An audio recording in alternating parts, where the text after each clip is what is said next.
After d4, d5, c4 and knight c6, white can try bishop to f4. So this is one of the variations that the white player can try. This is not actually supposed to be good. The black player can take the pawn in c4. So now there's a few options. The black player is putting more pressure on d4, so he's threatening to win another pawn. White can block it, like white can protect with e3 or maybe with knight f3, or white can push the pawn. So let's go through white pushing the pawn first. So after d5, the move now in order to not lose the initiative is e5. So if we lose the knight, we're going to be taking the queen and then the bishop, and our position is actually fine. So let's go through the first variation, what happens after the pawn takes. So now we take the queen. Of course, we don't want to lose our right to castle, and we want to take the right to castle away from our opponent. King takes back, and then we recapture the bishop. Right now, we do have an extra pawn, but our pawn structure isn't really the best. But at least we have the initiative, and our pieces are easy to develop, and our king can potentially castle. So let's go through a few potential lines of like moves that are possible to be played. For example, this white bishop will have to develop at some point. So white will have to speed up the development. So let's say, for example, e3. Then this is bad. We're going to take the pawn, and then after the pawn's taken back, this pawn is isolated. And now black continues with knight e7, trying to take another pawn and keep the pawn structure safe. Now taking the pawn in b7 will just allow us to develop the bishop as well, and we're just so much better than white. We're going to be castling alongside and stopping the white bishop from developing, because the bishop in b7 will be targeting g2 and will trap the rook. So after knight c6 and bishop to c4, the white player is already backwards in development compared to black, which is ridiculous. So black continues with knight c6, and after normal development like knight f3 and bishop f5, of course the idea is something like that, like, you know, the c2 square is targetable, and the bishop also has to be developed so the black can already castle. After a move like knight to c3, then we're not going to go for this plan because it's just too slow. The rook will be able to play something like rook c1, and maybe white can hold things together. After knight c3, we play bishop to c5, and we start putting pressure on the weak isolated pawn. And what can white do? Well, moving a pawn forward to attack the bishop, for example, we just move the bishop away, and let's say the white player is playing h3 just to make an example. The position is already just so much better for black, and it would be pointless to continue through many other lines because there would be trillions of lines, so it's impossible for me to cover them. But the idea is basically here we can even give up the bishop pair and unite the pawn structure of our opponent, because then we can castle alongside, comes with check, and after the king moves, we're going to play knight to d4, attacking the weak pawn. So let's say king moves here, we play knight d4, we try to take this fork, we try to take the pawn. We're already a pawn up, so let's say if the king moves here, then again we just check, and the bishop will be threatening this diagonal, so the king should not be going into the same diagonal of the bishop, because otherwise it's going to be a disaster of discovered checks, and obviously going on the same file of our rook will allow discovered checks as well. So yeah, I think we can leave it there.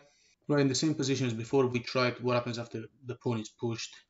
Another move that can be played is knight to d5, protects the pawn and also threatens a fork.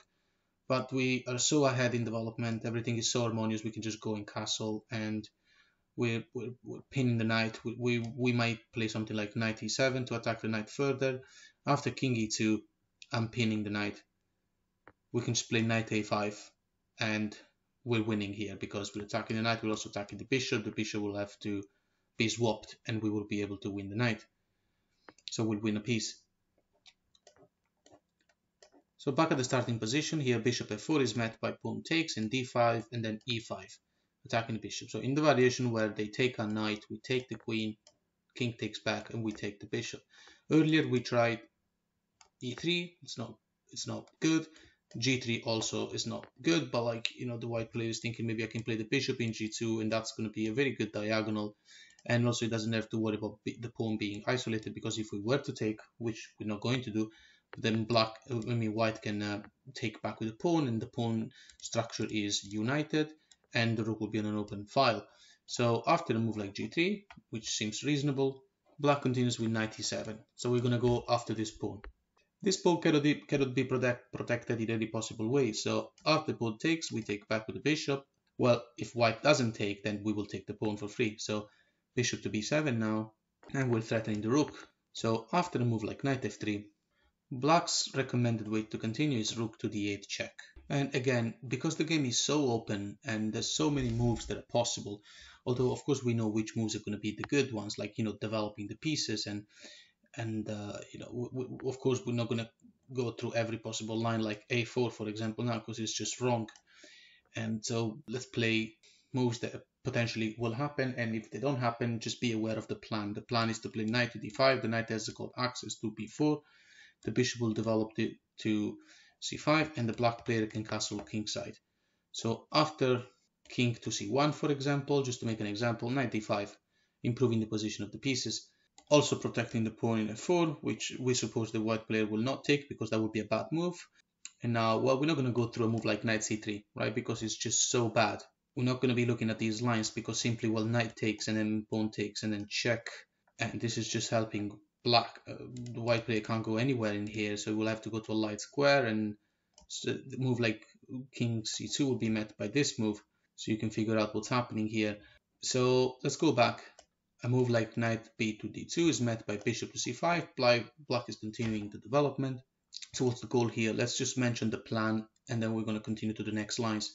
The idea is to go and just win a free pawn and carry on with the bishop pair and the extra pawn and the safer king.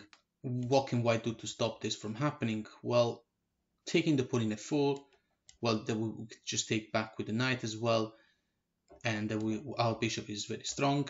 Pushing e3 doesn't make sense because we can just take the pawn for free. And after taking back, we can place our knight here or the bishop. It's almost equally as good.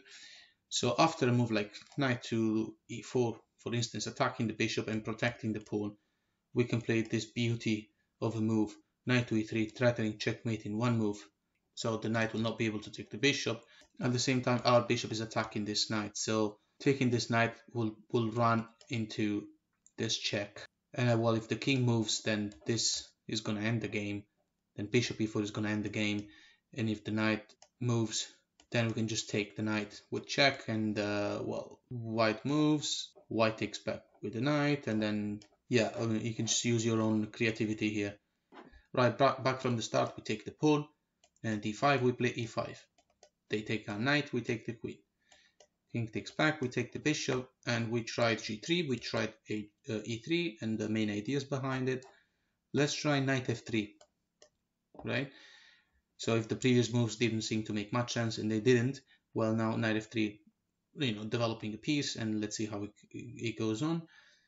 We play knight f6 now. The idea is that unlike before, we might be thinking of jumping to e4 here and go for f2. Now the suggested move to continue is knight to a3 to attack the pawn. That makes more sense. The thing is, after a move like knight c3, strangely enough, the best move by black is to take the pawn, and we have two extra pawns, although it's a triple pawn, and here we have a double pawn.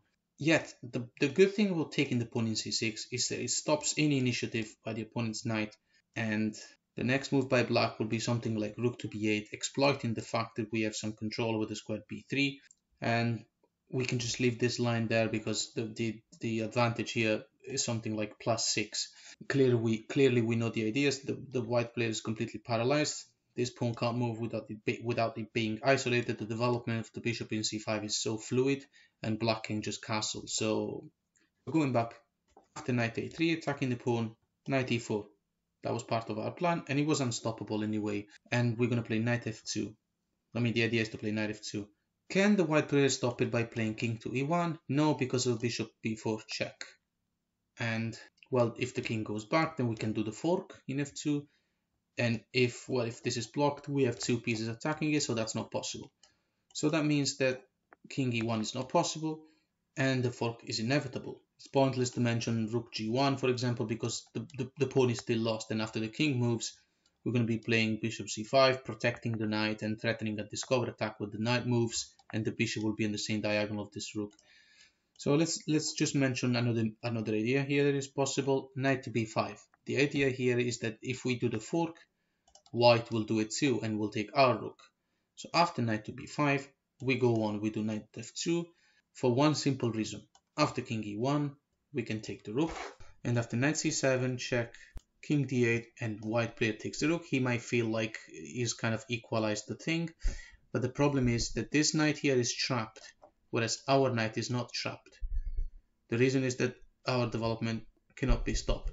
Now we're going to play bishop b4 as a matter of fact, and after this check, king d1 and knight f2 check, and after king to c1, black continues with rook to e8. So black will go on to play a winning endgame because this knight in h8 will be taken no matter what, and it will happen through the development of the light square bishop and the king going to e7. So a move like this, cheeky move like c7 check, is not a problem. We're going to play king e7, and when the bishop is gone, the rook will take the knight. So let's start a new line now. After bishop f4, we take the pawn, and after d5, we play e5. Now, what happens if they don't take on knight, because of how negative the things will go, and white just plays bishop g3, and now white player is threatening to take the knight for real because we don't have the compensation. Black continues with knight a5, which also defends the pawn in c4 against the future attack of the bishop. So after knight a5, let's look at a few ideas. Queen a4 check, for example. c6, we block it like that, and the queen is defending the knight. So here, what's the idea behind it? The idea here, when we build this kind of structure against the Queen's Gambit player, when you have a pawn in c4, this is typical when you play Queen's Gambit Decline, or if you follow this channel, then you are also a fanatic of the Chigorin. Then the idea is the same. You gotta be playing b5 at some point and build this structure and hold the pawn alive forever. I mean, for as long as you can. So let's look at a few ideas, just to mention them as many as you can. So after c6, white player can think of taking the pawn in e5. Looks like a free pawn, but then we play b5. And we're attacking the queen. The queen will have to move. Can't go on any of the diagonals here because of the bishop. Can't take any of these pieces. So the queen will have to move away on the light square diagonal. So either c2 or d1. So let's say, for example, c2. Now we take the pawn. And with a pawn up. No compensation whatsoever for white. So how to continue? Well, again, there's just many moves that are possible. Let's say, for example, e3. So that the bishop is released, maybe bishop e2, maybe knight f3 and castle, these kind of moves. We're going to be playing knight c6, attacking the bishop, winning a tempo, and then going to b4. So in case the bishop withdraws on the king side, we play knight b4. When the queen moves away, we can play the familiar pattern of the bishop f5, attacking this square. A move like knight to e3 cannot be played because it's met by queen a5, and white player is paralyzed, can't move the knight without the disaster happening, threatening a discover fork. And so after queen d2, black simply continues with knight f6 and the usual idea of going to e4, removing the queen from this diagonal and allowing all sorts of amazing threats by the black player. A move like f3, for example, stops the very strong knight e4 from happening, but we're still going to play bishop c5, and the next move is going to be short castle. The position is fantastic, and the white player will not be able to castle anytime soon, well, provided he doesn't want to get destroyed. So we can leave this line here and go back a few moves. So here we are. After the bishop decides to take the pawn, we play b5. The queen will have to go to either c2 or d1. We saw a few ideas with c2. Well, let's look at the queen going to d1. So we still take the pawn in d5 with the pawn. And we have the same goal of going to c6 and b4 and so on. So earlier we went through a type of idea like e3. I know that the queen was in c2 and not in d1, but earlier the position is pretty similar, and well, we already have some good advantage.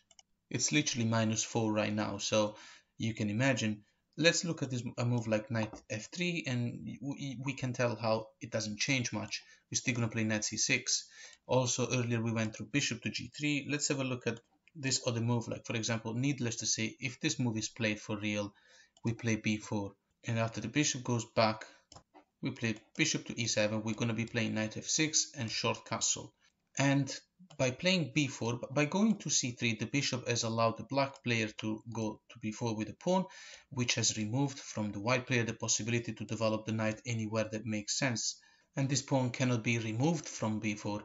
A familiar pattern is that after a3 and the white player is thinking, well, okay, let's get rid of this pawn so that we can get some activity. You can play queen a5, and there's an attack on the rook, so the pawn can't take you, and neither can the bishop, because it just gets taken for free basically.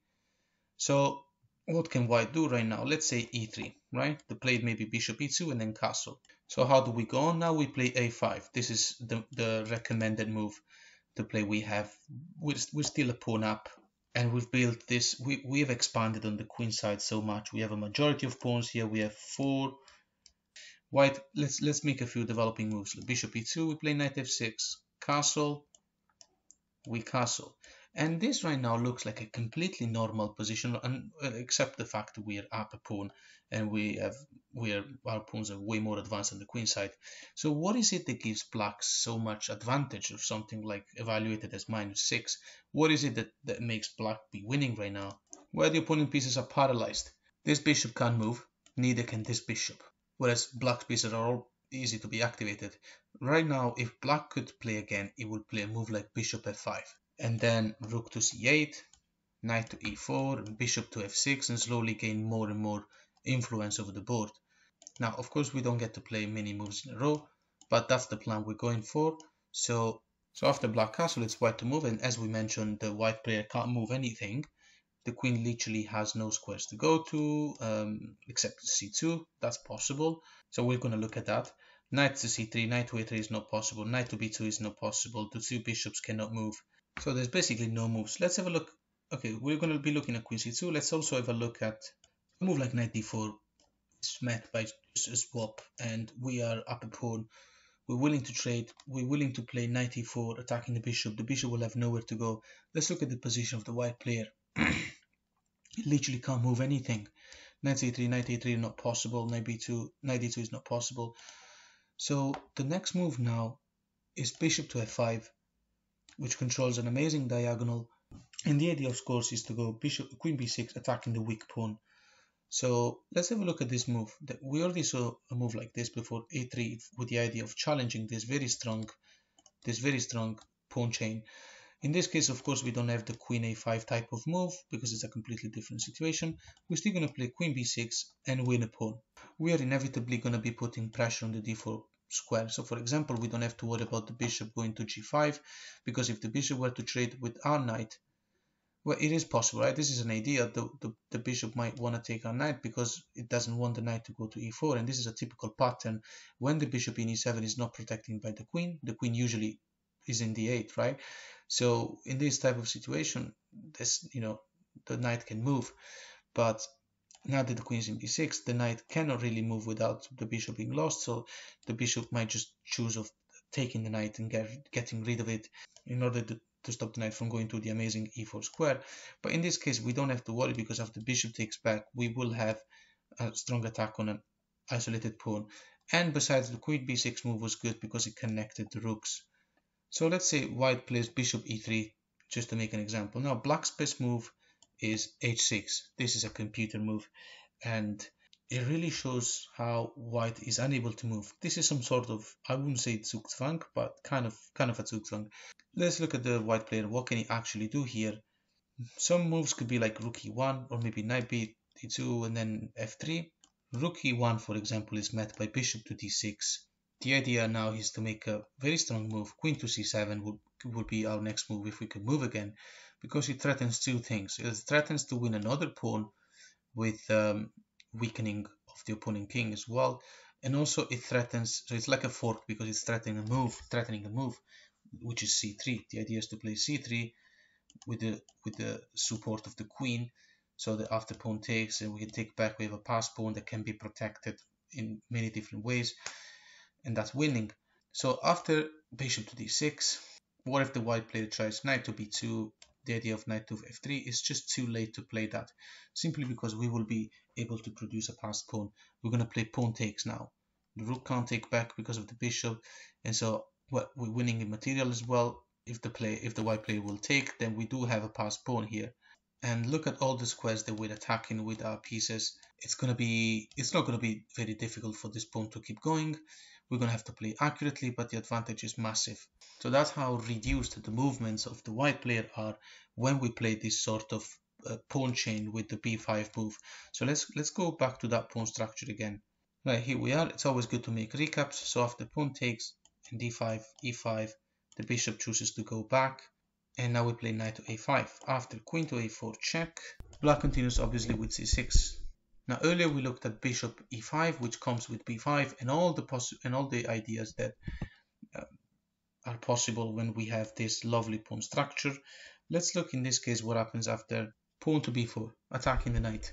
Well, then we can take en passant, and after white takes us back, we play b5 anyway. And now where does the queen go? Well, the queen can't really stay on this dark diagonal, can't go to c4, neither d4, f4, or g4. All of these squares are attacked. The black player, by the way, is threatening to take the pawn in b3. So what happens after queen to d4? Attacking our pawn maybe with check.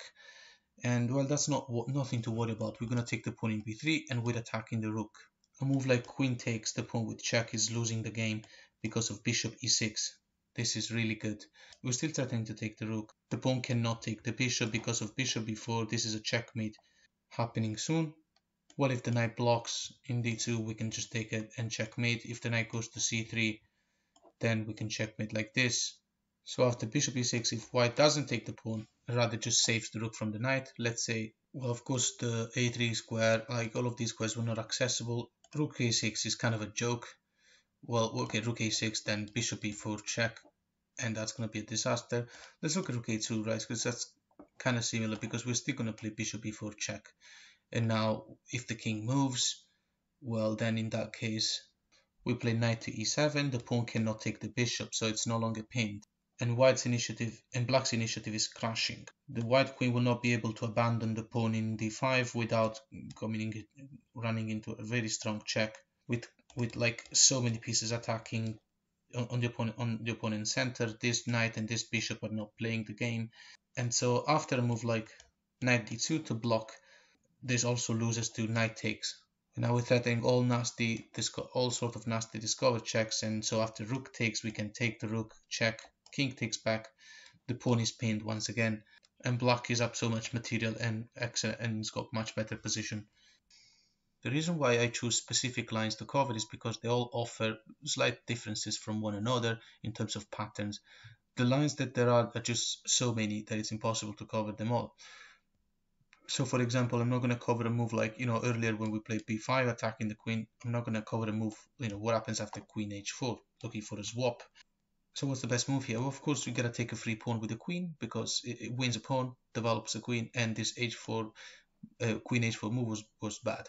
Also, we're still putting pressure here with the knight, and we also have the usual threat of bishop e4 if the queen were to go away from the control of this rank.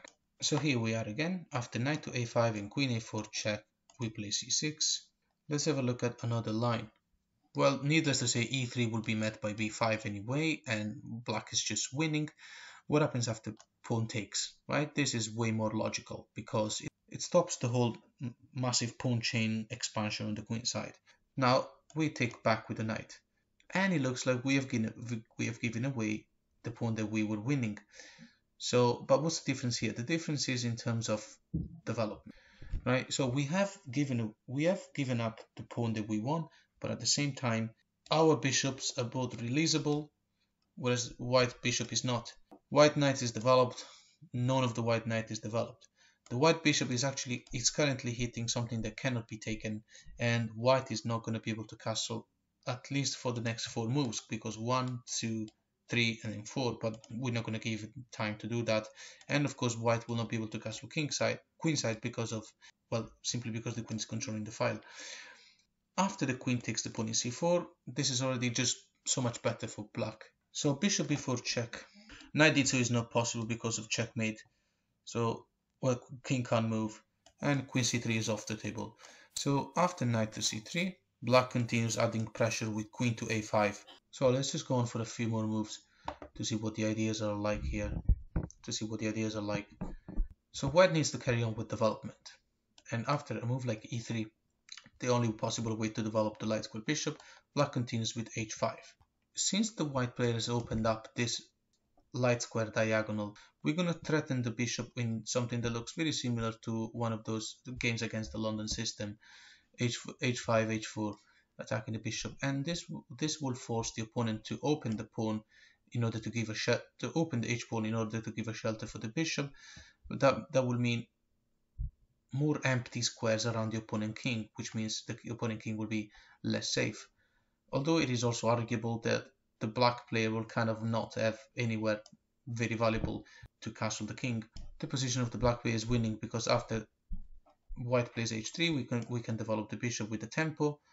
The queen will have to move, and of course the queen will have to keep an eye on the square c3 because we're threatening to go to c3 with two different pieces, and the knight is only defended once, so the queen goes to d3, where it can still control c3.